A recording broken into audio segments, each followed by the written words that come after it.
.380 usually has a little less recoil than the 9, throws a little lighter bullet. Some people like them better.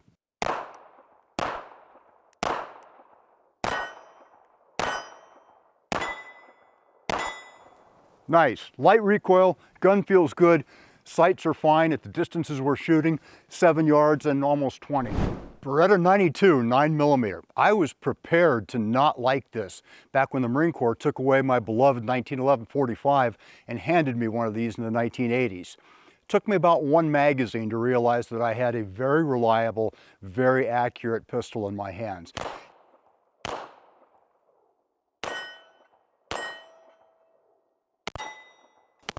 Oh, that's nice. That is real nice. Very smooth shooting gun. I've always liked the way the Beretta's shot. It's a very smooth shooter and accurate and reliable. Hard to beat those attributes in a gun. Guy Miner here from UltimateReloader.com. Today we're continuing on with our series of hand loading for defensive handguns. And we're going to be taking a look today at the 380 and the 9mm, two pretty popular cartridges. We're going to get into a little bit about the history of the use of semi-auto pistols for self-defense. We're going to do a little bit of a comparison there of the 380 and the 9mm throughout this. Yeah, we all know the basics, that one is more powerful than the other, but why might you want one over the other? We're going to take a look at the specs and ballistics. We're going to take a look at the commonly available factory loads. We're going to do a cost calculator on hand loading these things. And then we're going to come up with our shooting impressions, and we'll talk through those and why one might be more favorable than the other for you, and come up with our conclusions. So let's get into it. Semi-autos for self-defense. That is something that if you're listening a lot to the news media, they make it sound like these 9mm semi-autos are the scourge of the earth and that they have just recently descended upon us from somewhere and that they are the root of all evil. No, they're a tool, they're a gun, okay? And they have been around, semi-autos have been around for a long time, over 100 years. Back in the 1880s, 1890s, people started working on semi-automatic firearms because of the advent of the cartridge. Instead of doing muzzle loading and percussion cap stuff, suddenly we had cartridges that we could put in our revolvers and in our rifles, and people started playing around with semi-automatics. It really took off when smokeless powder came into being. And so before 1910, both the 380 ACP and the 9mm Luger were in production, pistols and ammunition. We sweep forward on that through the years, and you all know that here in America, we got very hung up on our revolvers. We had our 38s and our 357s and our big 44s and 45 revolvers. And when we talked about automatics, we tended to talk about semi-automatics. We tended to talk about the 45 ACP, and because that was our cartridge. And the 9mm was kind of, yeah, it's over there. But we didn't pay a lot of attention to the 9, a lot of us didn't anyway, until the military picked it up as their standard pistol cartridge in the 1980s with the Beretta 92. When they did that, all of a sudden a lot of both private citizens and police departments went, oh, take a look at that. The military thinks the 9mm is good enough. Maybe we should take a look at it. And it really didn't take long before revolvers were sort of swept away from most police department inventories, replaced with some sort of 9mm. Private sector followed suit, and I saw in my lifetime as a shooter this huge transition from revolvers over to semi-autos, largely due to the 9. In the background this whole time was the 380. Very useful as a target cartridge and also used a lot as a concealed carry or a backup gun. By the 1990s, some things had also changed up in that instead of just big full-size 9mm, there were a lot of compact 9s starting to hit the market. And that sort of got people's attention because instead of having to step down to the power level of a 380 for a compact, easy to carry, concealable weapon, you could do it with a 9mm. Interesting stuff. Things changed. So there's some considerations that you need to take into if you are going to use a semi-automatic pistol for self-defense, maybe for concealed carry, maybe for your car gun, your truck gun, your home defense gun, whatever. If you're going to use it for those purposes, take a look at some things. One, is it legal? A lot of jurisdictions have been frowning on high capacity magazines. And that's one of the strengths of the 9mm is you can get a Beretta or a Glock or something that'll hold 15, 17 rounds, maybe even more. And that's a nice thing to have. I mean, if you do get in a shoot 'em out match with some bad guys, yeah, more bullets is better than fewer bullets. However, you want to be legal, because you don't need to go to jail because your magazine was too big, okay? Also, physical size of the pistol. If you are doing concealed carry, it is so much easier to conceal a small, compact, lightweight pistol instead of a great big giant Beretta or Glock or something that's big and blocky and takes up some room. You need to think and be honest about your ability to handle the relative power. A lot of guys are going, well, that's just a 9mm, doesn't have any kick or power anyway. Well, okay, fair enough, but I tell you what, the lighter your gun is, the more compact your gun is, even the 9s start to be a little bit lively. And maybe you're just not up to controlling that, but maybe you can handle the 380. Okay, we'll take a look at that. Reliability. There was a long time there when the semi-auto pistol was regarded as unreliable. And we brought some of that on ourselves, the way we're making them, the way we're maintaining them or failing to maintain them. Some of the ammunition we tried to run through them, it just didn't work out real well. And I think in particular of some of the 1911s that I was issued over the years, mostly in police work, and some of the 1911s I had to help other guys with because they just weren't reliable. That has largely been eliminated, largely. It's become a lot better. Most 9mm and 380s and other semi-autos on the markets today are pretty doggone reliable. I still think that the old adage of giving them a break-in period, keeping them cleaned, keeping them lubed, feeding them good ammunition, that stuff all contributes to the good reliability. Using good magazines. Sights. Some of the earlier ones, I think back about the 1911 that the Marine Corps first issued me, and had these itty-bitty little sights on it. Even my 20-year-old eyes had a little bit of trouble with those things. Today, at nearly 70, yeah, I need big, bright sights. I need sights that are big and bold and I can see. So take a look at that when you go considering that the gun you're going to use to defend yourself. It's really nice to know where the sights are so you can at least get them pointed in the right direction. And then the trigger. There are so many different ways that you can get a semi-automatic trigger configured. If you're a 1911 guy like I tend to be, you're used to that nice, short, crisp trigger stroke. Glocks have a similar short trigger stroke. I'm sorry, 1911 guys, don't think that I just said the Glock trigger was similar to the 1911. We know they're way different, but they both have a pretty short trigger stroke and a pretty doggone good trigger reset. There's also the thing I got introduced to with the Beretta 92 when we adopted that in the Marine Corps is that traditional double action long first pull, and then it switches over to single action short crisp little trigger pulls. That takes some training, that takes some getting used to. You feel like you're pulling that trigger through forever on that first shot, and after a while, you know, you go a few hundred rounds in there and you train hard with it, you get used to that, and then knowing it's going to be completely different for your second, third, fourth, 15th shot. Take a look at the trigger. Some of them also, boy, there were some compact 9s released onto the market a few years back that had pretty awful trigger pulls, and you just felt like you were trying to bend a piece of iron to get the thing to actually shoot. And the manufacturers figured out very quickly that they needed to improve those triggers. So take a look at all these things, you know, your sights, your trigger, magazine capacity, the legality of it, how big of a gun you can deal with, or do you need a little itty bitty one? All those things go into play. Talking a little bit about the history of the 9 and the 380. 9, the Germans had invented it, George Luger, in 1901, 1902. That was a long time ago. It actually predates our 45 ACP. And we got the rapid rise in popularity of the 9 in the 1980s after the services adopted it, and then the police department started using it. And then it kind of faltered. It came and went, you know, and it's kind of treading ground, and it has been seeing a rapid rise again. There was a while there where people thought the 9 was inadequate, and they went for 10 millimeters and 40s and 45s and things like that.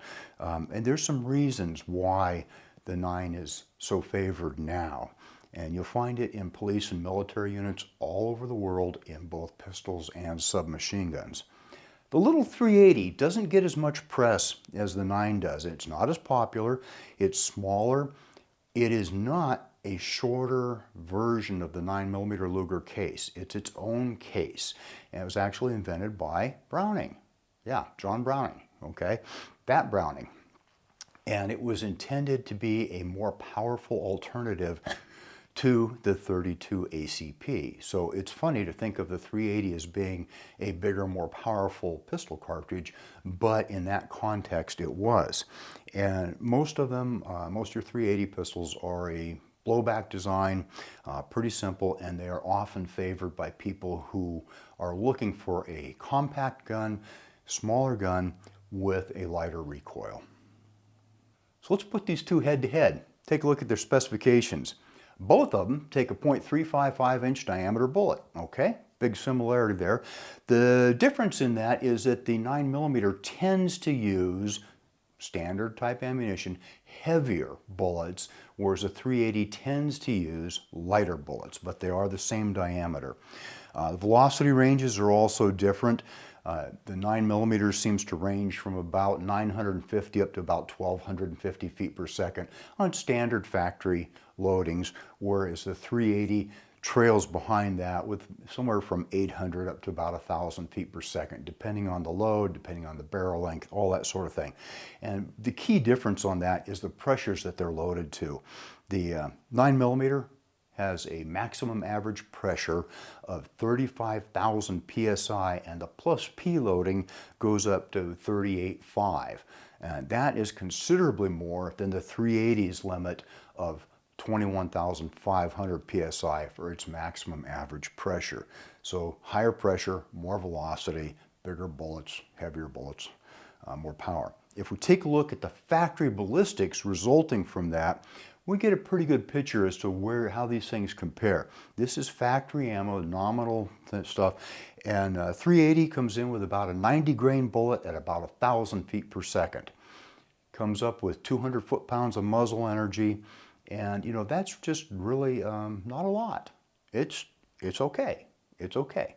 But you compare that with the 9mm, and I went with the 9mm plus P here because those loads just make a lot of sense to me. If I'm shooting factory 9mm ammo, I want everything I can get out of it. And that gives me a 124 grainer at about 1,175 feet per second for 380 foot-pounds of muzzle energy, nearly double what the 380 is doing.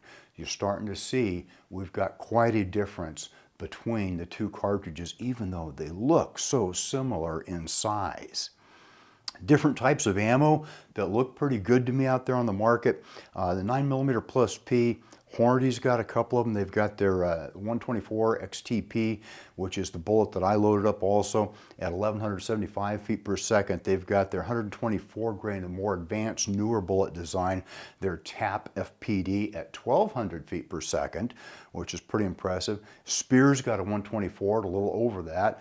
Looks like about 1,220 they've got it rated. Federal has their impressive HST at 1,200, and Winchester has their jacket hollow point at 1,200. So you can see we're all up there right around 1,200 feet per second, maybe a little above, maybe a little below in that 124, 125 grain bullet range, which I think is a really good bullet weight for the 9 for kind of a general purpose self-defense round.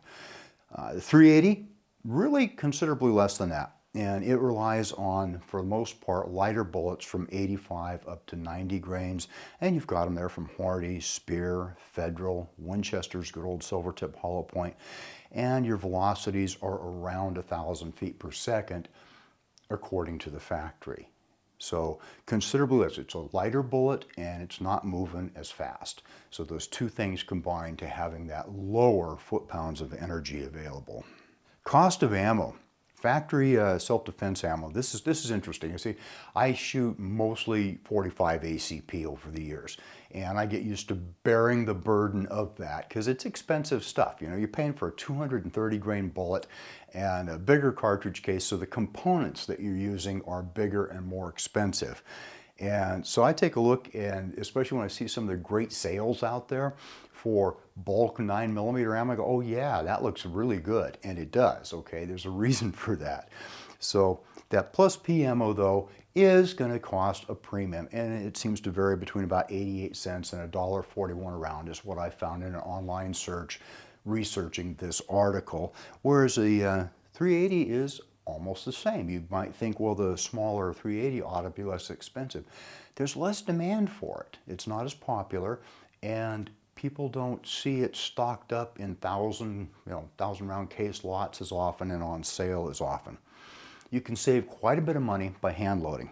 Using the same good bullet, that Hornady XTP that we've used throughout the series on hand loading for self-defense, taking a look at the 9mm with new brass is about 67 cents a round, which is, you know, not all that much less than if you find a good buy on your factory ammo, but it is less.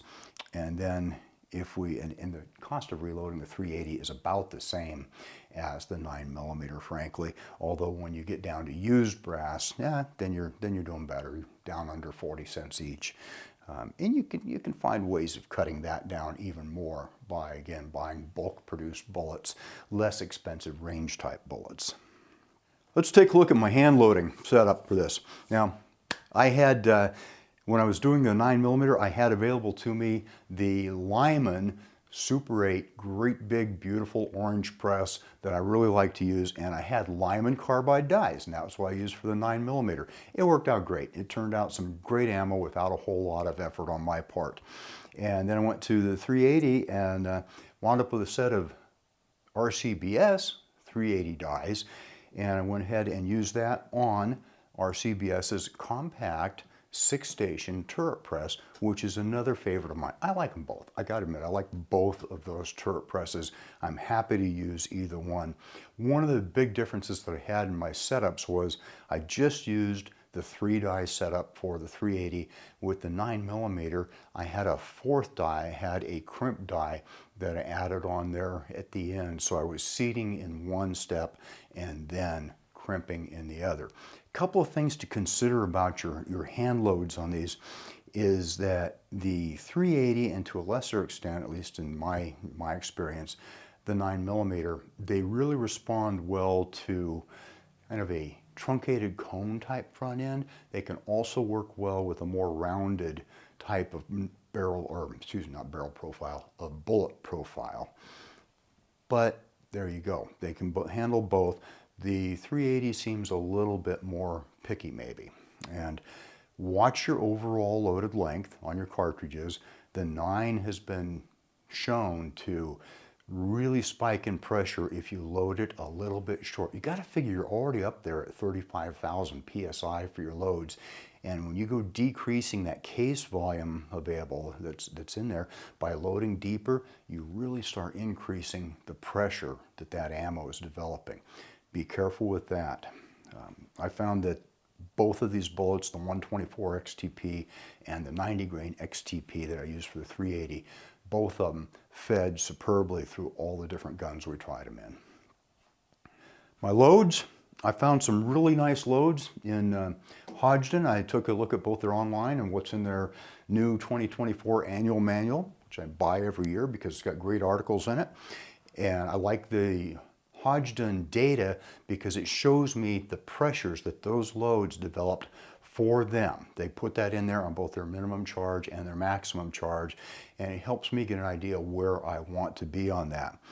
Interesting, you know, I just did recently the article on the 40 and the 357 SIG, and I used long shot powder on both of those. Well, I'm taking a look at the data that were for 9mm, and what do you know, long shot powder looked really good for the 124s. It looked like I might even be able to get 1200 feet per second out of it, okay? So I worked up there, and sure enough, 6.2 grains was the book maximum for the 9mm with long shot and 124 grain XTP. So that's what I ended up, that's where I stayed. And I don't know, I didn't feel like trying to push it any higher than that. And the 380, it looked like CFE pistol, a powder I've used before also. That looked pretty good as well. So I went with ended up with a max load of that, and hoping for, you know, decent performance from the short barreled 380 that I had on hand. Pistols, oh, we did some shooting. We did some shooting. Out here in front of me, I've got 5. I've got 4 of them listed here on my graph. The 9mm Beretta, that's like a trip down memory lane for me. Takes me right back to Marine Corps days when I carried one of those. And that was interesting because I loved the 1911, despite those itty-bitty sights I complained about. I loved the 1911 45, and I was prepared to not like the Beretta. What was this double action thing? What was this Italian design thing? What was this itty-bitty little cartridge? I was like, I don't know. I don't think I want to like this thing. Well, it took me about 1 magazine through it to realize this pistol works great. Very smooth operating, accurate, and it was like, yeah, okay, you know, it may not be as, you know, macho or something as the 45, but it's a good gun. And so I said, yeah, okay, I can deal with that. That's the only high capacity gun that we had in our test yesterday. And like I said earlier, that's one of the strengths of 9 is you can build a reasonably sized gun with a double stack magazine and wind up with 15 rounds on tap, which is pretty doggone nice. Then we brought out something that a lot of people don't understand. 1911s have been available in 9mm for decades. I don't know exactly when they started offering them, when Colt started offering them. I know that back in the 80s, I went on deployment with a sergeant major of our unit, really liked his 1911s, and he showed up with a Colt in 9mm because he knew he could get 9mm ammo so much easier than he could get 45. Only some of our specialized units had 45 ammo still, whereas everybody could get the 9mm stuff. So he shows up with that, and I said, you know what, that's pretty slick because he's got a traditional 1911 type pistol with all the good things that a lot of us like about the 1911, and it's in 9. It kicks a lot less. It's very easy to shoot. It seemed like an interesting concept to me, and lo and behold, eventually I wound up with one as well. Mine's a Kimber, full 5-inch barrel, holds 9 rounds in the mag, and it's accurate, it's easy to shoot. You know, it's a pretty heavy gun. It's 38 ounces, the same as a 45, and it was the heaviest gun in our test. It kind of gobbles up those top-end loads of the 9mm and makes it just easy to shoot. So I like that. Took a few shots from the Canic. It's a new one. I think it might be pronounced Meta. I'm not sure. M-E-T-E. I'm not sure on the pronunciation of that. I know that it is a compact design. It has a much larger magazine. It holds 10 rounds by virtue of the double stack. Interesting gun. I've only put a few rounds through that, and we did that yesterday, and it did pretty well. So I think that that's a gun that I want to shoot some more. The little Car CM9, bought that years ago as a backup gun when I was a cop. Used to carry it under my uniform shirt, and now it makes a really easy answer for concealed carry. It's very compact. It has a 6-round magazine that's flush with the bottom of the grip, and then for a little bit better grip, you can put the 7-round magazine in there, and that gives you somewhere to put your little finger. So that's been real good. My 380 is a Bursa Firestorm, and it's an interesting gun out of Argentina. Very ergonomic, very nice contour on the grip, and real easy to hold, to carry, and to shoot. I actually rather like it. So it only holds 7 rounds. If you're going to take a look at carrying anything like this, or your Glock, or whatever, semi-auto for self-defense, I cannot overemphasize the importance of training. Go to a good instructor who knows what they're talking about, not just about how to shoot, but when to shoot, when not to shoot. There are some wonderful schools out there that specialize in teaching shooting a pistol for self-defense. Consider going to one of those. Get yourself a good instructor, spend some quality time with them. Always emphasize the safety. Cannot afford to make a mistake and hurt somebody in our training. And also, when you're just carrying your gun also, have a good holster for it, know what condition you've got it in. Do you have one in the chamber? Do you not have one in the chamber? I'm not sure there's always a right answer for that, but there's a right answer for you and what you're comfortable with. Practice your self-defense drills. Don't just stand there in front of the target and pop one after another, trying to make the smallest groups. That's a very good start. Learn your basics, learn your accuracy, but then move on to good defensive drills. Stand by. Go! Think about things like failure drill and your CQB drill and a whole lot of other things. Think about reload type drills, all stuff like that. Shooting from one hand, shooting from your support hand, your weak hand. That's a lot of things. Try to set some goals for your training. Don't just go out and blow 50 rounds of ammo downrange. That's fun, but not particularly productive a lot of times. So set up some goals, what you want to accomplish with your training, and then go do it. So we ran my hand loads across the chronograph and got some interesting results. I was really happy with what the 124 grain 9mm stuff with that long shot powder did out of my 5-inch Kimber. 1,204 feet per second, almost exactly what Hodgdon predicted for that. And that was really impressive. That brings us a lot of velocity and a lot of energy to the table. Decent SD of 16 feet per second. Okay, that's pretty good. Extreme spread of 47, and we're at 399 foot-pounds of muzzle energy. Now, it would have been cool if I could have said it had 400, but it's almost there. That's good enough. Power factor of 149. So that was top dog, was that maxed out 9mm load from the 5-inch pistol, okay? I wanted to see what that same load would do in my little 3-inch car. Well, one thing it does is it kicks a lot more, okay? It's obvious. And the little lightweight car at less than half the weight of my 1911 does kick a lot more. You got to just work on your grip on that. You can control it just fine, but it's definitely noticeable. And look at the velocity loss, okay? We are down to 1070, so we've lost well over 100 feet per second to get that smaller gun. Is that okay to you or not? Okay, we start losing some of the advantages of the 9mm velocity, but we've also got a much more concealable pistol. So fair enough. It's down to 315 foot-pounds of energy, so you can kind of compare it that way as well. It's gone from nearly 400 down to only a little over 300 foot-pounds of energy just by dropping down to a smaller pistol. Same ammunition. We take a look at the 380. Different animal, whole different animal. I told you how comfortable that Bursa is to shoot, and that's fine, and you can get 9mm that are really comfortable like that too. But we've dropped down to a 90 grain bullet, and we're only churning up 830 feet per second. I was hoping to get up over 900 feet per second, didn't make it. And that's a CFE pistol. It's a good powder. I had nice consistent results. We're down to 13 foot per second for our standard deviation. That's really nice. Yeah, but I would have liked a little more pop out of it. 138 foot-pounds of energy. So you can see we've gone from 400 to only a little over 100 foot-pounds of energy, and that is worth noting. It's like, okay, we're in two rather different power categories there. And you can see that on the power factor. Yeah, 75 is not a very impressive number, but it's there. What was impressive was how easy it was to shoot. So when I had that little gun in hand and I'm popping off rounds at our targets, which were only about 7 yards away, that thing was extremely easy to hold on target and make good, consistent hits with. And I can tell you from my experience as a police officer, the 380 will do some damage, okay? And it may not be the pistol you want for your self-defense, or maybe it is. Maybe it is.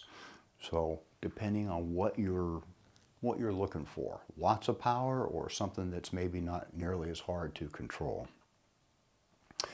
Yep, shooting impressions. To me, the 9s, especially the big ones, are very easy to shoot. They have so much less recoil than a similarly sized 45 or 10 millimeter. It is really, really nice. Now you start getting on down to the smaller, lighter 9s, and all of a sudden you're facing much more fierce recoil, and it's time to really clamp down with that support hand and get that good grip, good balance, and that way you can make those accurate, rapid fire repeat shots in there. It does have pretty good velocity, especially with the full-size barrels that are found on the 92 and on the Kimber 1911. And yeah, you lose a little bit of that with the shorter ones. 380 ACP, honestly, it's just, I said it before, it is super easy to shoot. It just doesn't have a lot of recoil. I like it. Some people say it has a real snappy recoil. I don't know. Didn't feel that way to me, and other 380s I've shot in the past, nope. No problem. Pretty light recoil, pretty mild, and I like working it. Some of the 380s also have a very easy to work slide. Now, that used to be a huge advantage over some of the compact 9s. Nowadays, there's some compact 9s out there on the market that are specifically intended to have an easy to operate slide, and that's kind of been overcome. So designs on pistols keep on advancing. Head-to-head results, pros and cons here. The 9mm, rapid recovery between shots. Yep, especially with a full-size pistol. Stays on target pretty good. Yep, the sights stay on target. Ammunition and components readily available. Now, stock up before the next shortage. Honestly, these shortages seem to come pretty often anymore. So this is a good time while the stuff's available. Go get yourself a case of ammo, get yourself whatever components you need to do your hand loading so you can keep on shooting. Primer's the hard thing to get a hold of these days. I can usually find powder, I can usually find brass, I can usually find bullets, but primers are still difficult to source. So 9mm is so popular and it's so prolifically made, the manufacturer's just churning out gobs and gobs of 9mm for us. And so it's pretty easy to get a hold of. 380, you're going to have to hunt just a little bit more. It's not that it's not out there. It's there, but it may not be as available as the 9, that's for sure. 380, easy shooting, easy to handle. Almost all the guns for 380 are a nice compact gun intended for concealed carry, and they work out well in that role. They've been working on the 380 for that for 100 years, 100 plus years. And I think they've got a real good package these days in most 380s. In conclusion, to me, the 9mm absolutely deserves its popularity.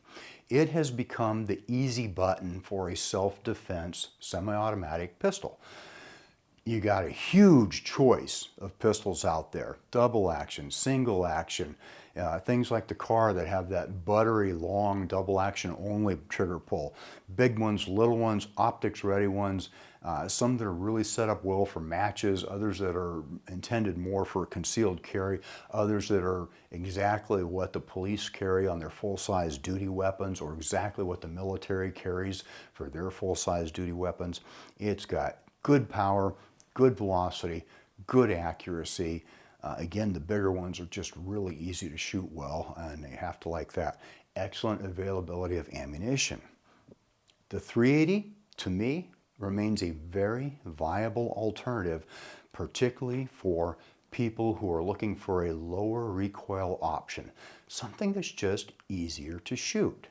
And you know, you've probably taken friends to the range who had a tough time hitting the broadside of a barn with your 45 or a 9mm even, and then you hand them a 22 is what I like to go to, but you hand them the 380 ACP, and all of a sudden it's like, oh, well that doesn't hurt my hand at all. It doesn't have much muzzle blast, and gosh, it's kind of fun and easy to shoot. Maybe that's the alternative for a lot of people. What I want to know is, what are you carrying? You carrying a 9? You carrying a 380? Nothing wrong with either one of them. Either one of those. I want to know about it. Are you carrying one of those for self-defense? Do you have one for self-defense? Do you shoot it a lot? Do you hand load it? And if so, what kind of a hand load recipe are you using, and is it working out for you? Drop a comment and we'll have a discussion. That means it's time to wrap this up. I hope you enjoyed this video. Don't forget to like and subscribe. Also, we're on Facebook, YouTube, Rumble, where we've got unrestricted content, and Instagram. Make sure to follow us on all those channels. Ultimate Reloader also has a commercial solutions division serving law enforcement, the military, and the gun industry. We have some unique capabilities, including a comprehensive suite of recoil testing and evaluation capabilities, trigger profiling, and more. If you're interested in custom rifles like what we build here on the channel or gunsmithing services, you're going to want to go to rifles.ultimatereloader.com and get on the wait list. If you want to learn lucrative gunsmithing like what I show here on the channel, including building custom rifles and Cerakote plus a whole bunch more, you're going to want to check out the Colorado School of Trades, schooloftrades.edu. Thanks again for watching.